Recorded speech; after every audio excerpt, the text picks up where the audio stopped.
우리는 신앙생활을 하면서 성령님이 멀리 계신 것처럼 느껴질 때가 있습니다. 분명히 예배를 드리고 기도를 이어가는데도 마음은 공허하고 힘이 빠질 때가 있습니다. 그럴 때 우리는 성령님이 떠나신 것처럼 오해하기 쉽지만 사실은 우리의 삶 속 작은 태도와 습관이 성령님과의 거리를 만들고 있다는 것을 깨달아야 합니다. 성령님은 언제나 우리 안에 거하시며 함께 하십니다. 그러나 우리가 그분의 음성을 외면하거나 마음을 닫아버릴 때 성령님과의 교제가 흐려지는 것입니다. 신앙의 위기는 큰 사건에서 오는 것이 아니라 일상 속에서 반복되는 작은 행동과 무심한 선택들에서 시작됩니다. 그러므로 우리는 성령님과 멀어지게 만드는 우리의 모습을 돌아보아야 하고 그것을 분별하며 회복해야 합니다. 오늘은 성령님과 친밀함을 잃어버리게 만드는 행동들을 살펴보면서 우리의 마음을 다시 세우고자 합니다. 첫째, 마음의 상처를 치유받지 않고 방치할 때 성령님과의 통로가 막힙니다. 사람은 누구나 마음속에 깊은 상처를 가지고 살아갑니다. 어떤 상처는 어린 시절의 경험에서 비롯되고 어떤 상처는 가까운 사람의 말이나 행동으로 생기며 또 어떤 상처는 삶의 실패나 좌절 속에서 쌓여갑니다. 눈에 보이지 않지만 이 상처들은 우리의 마음을 짓누르고 생각과 감정에 영향을 주며 결국 영적인 길까지 가로막게 됩니다. 성령님은 우리의 내면 깊은 곳에서 역사하시는데 우리가 그 상처를 치유받지 않고 덮어둔 채 살아가면 성령님과의 교제가 막히게 됩니다. 성령님은 우리의 아픔을 모르는 분이 아니십니다. 하나님은 우리의 눈물과 신음까지 다 아시며 상한 마음을 싸매시는 분이십니다. 그러나 우리가 스스로의 상처를 외면하고 괜찮은 척하며 방치하면 그 자리에는 쓰라림과 분노와 미움이 자리 잡게 됩니다. 그 감정들은 마치 담과 같아서 성령님이 주시는 위로와 평강을 가로막습니다. 그래서 우리는 말씀을 들어도 깊이 와 닿지 않고 기도를 해도 응답이 없는 것처럼 느껴지며 예배를 드려도 감격이 사라지는 순간을 경험하게 됩니다. 사실은 성령님이 멀리 계신 것이 아니라 치유받지 않은 상처가 성령님과의 통로를 막고 있는 것입니다. 다윗의 삶을 보면 상처와 아픔이 얼마나 큰 시험이 되는지를 알 수 있습니다. 그는 가까운 사람에게 배신을 당했고 억울한 누명을 쓰기도 했으며 심지어 아들 압살롬의 반역으로 큰 고통을 겪었습니다. 그러나 그는 그 상처를 혼자 감당하지 않았습니다. 시편 곳곳에서 다윗은 자신의 아픔을 감추지 않고 하나님 앞에 토해냈습니다. 눈물로 기도했고 억울한 마음을 고백했으며 쓰라린 심정을 가식 없이 드러냈습니다. 그 솔직한 고백이 곧 치유의 시작이었고 그 과정을 통해 성령님은 다윗을 회복시키시며 하나님의 뜻을 따를 수 있도록 이끌어 주셨습니다. 우리도 마찬가지입니다. 상처를 치유받지 않으면 그 자리에 불신이 자라고 불신은 결국 영적인 무감각으로 이어집니다. 그러나 우리가 상처를 하나님께 드리면 성령님은 그 자리에서 일하시며 회복의 은혜를 주십니다. 그러므로 중요한 것은 상처를 무시하지 않는 것입니다.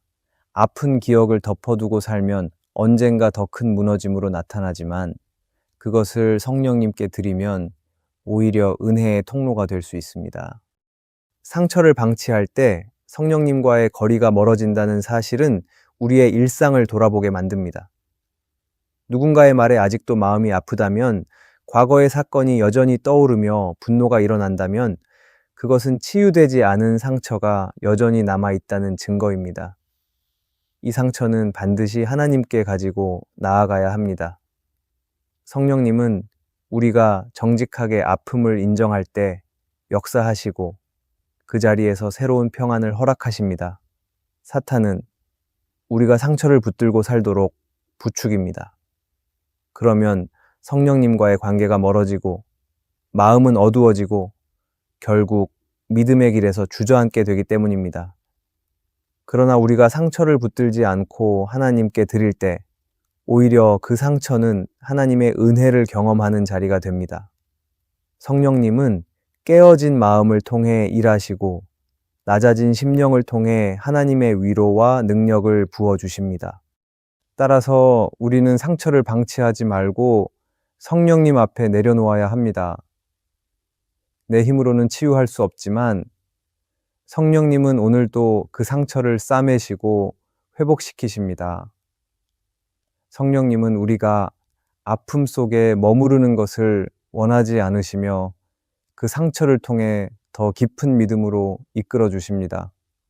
그러므로 우리의 마음이 여전히 치유되지 않은 상처로 인해 무겁다면 바로 그 자리가 성령님을 만날 자리임을 기억해야 합니다. 성령님께 드리는 상처는 은혜로 바뀌고 눈물은 소망으로 변하며 상처는 오히려 하나님과 더 가까워지는 통로가 될 것입니다. 둘째, 말씀을 내 입맛에 맞게만 받아들일 때 성령님을 제한합니다. 하나님의 말씀은 생명이며 우리의 길을 밝히는 등불입니다.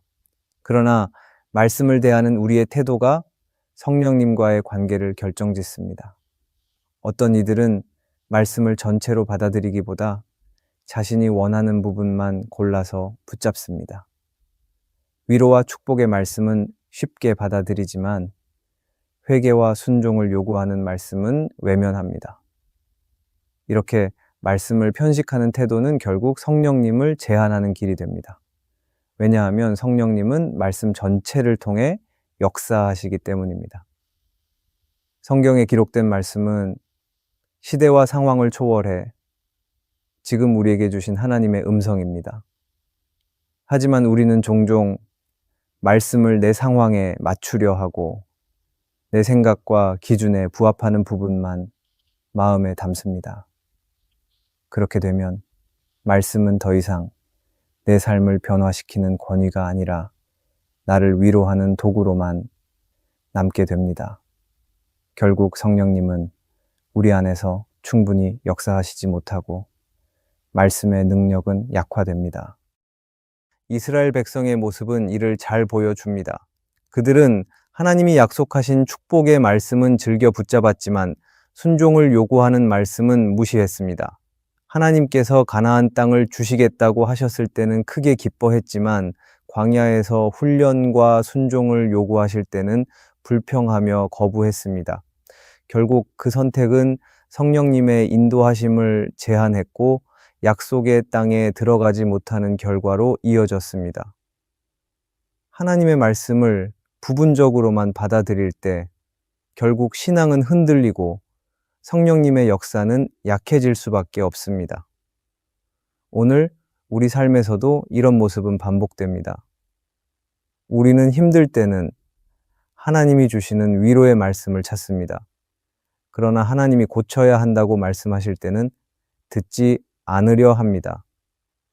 관계 속에서 용서하라는 말씀, 물질 앞에서 정직하라는 말씀, 세상의 유혹 앞에서 거룩을 지키라는 말씀은 불편하기에 쉽게 밀어냅니다.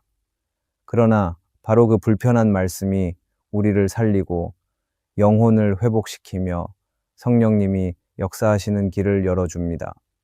성령님은 우리가 말씀을 있는 그대로 받아들일 때 역사하십니다. 듣기 좋은 말씀만 붙들면 영혼은 자라지 않습니다. 마치 음식에서 단 것만 먹고 쓴 약초는 거부하면 건강을 잃는 것과 같습니다. 말씀을 편식하지 않고 전체를 받아들일 때 우리의 삶은 균형을 이루고 성령님의 은혜는 온전히 흐릅니다. 사탄은 우리가 말씀을 부분적으로만 붙잡도록 유혹합니다. 그렇게 되면 신앙은 왜곡되고 하나님의 뜻을 제대로 분별하지 못하게 됩니다.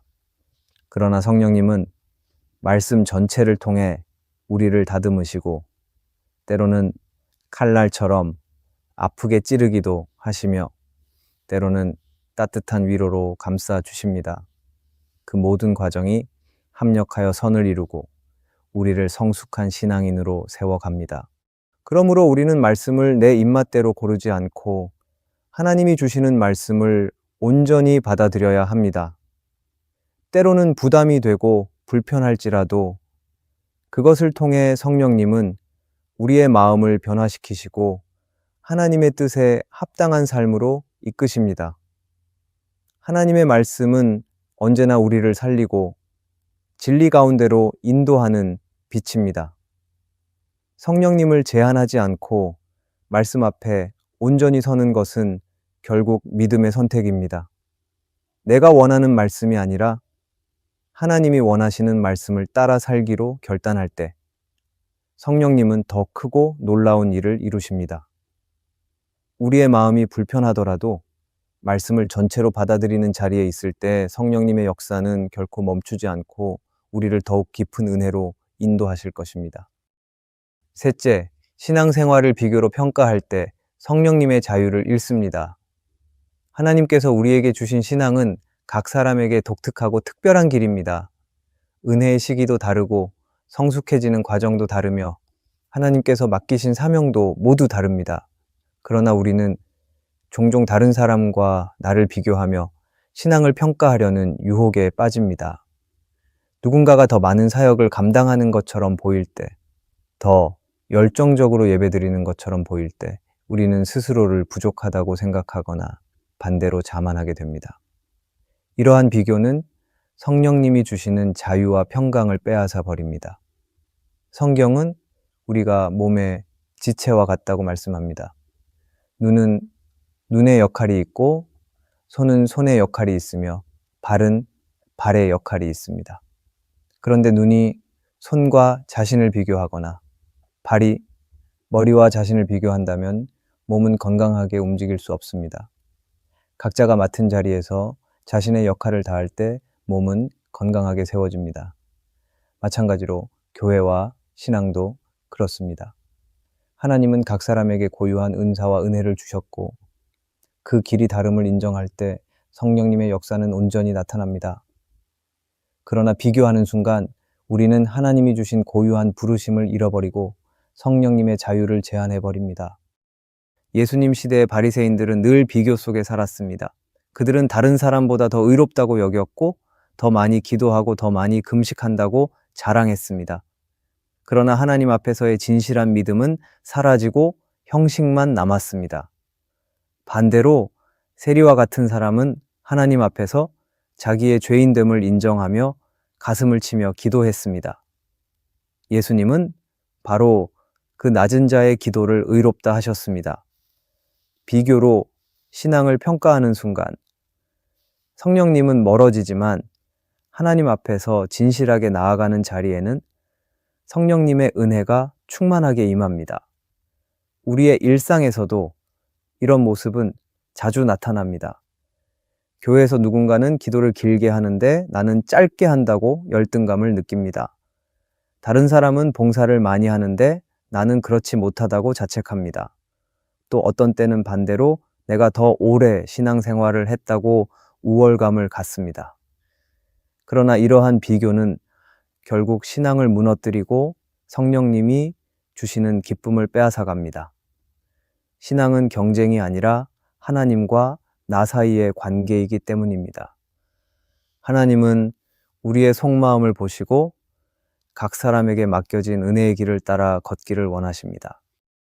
성령님은 자유의 영이십니다. 비교와 경쟁 속에서는 성령님이 주시는 자유를 경험할 수 없습니다. 대신 우리는 늘 부족함이나 교만에 사로잡히게 됩니다.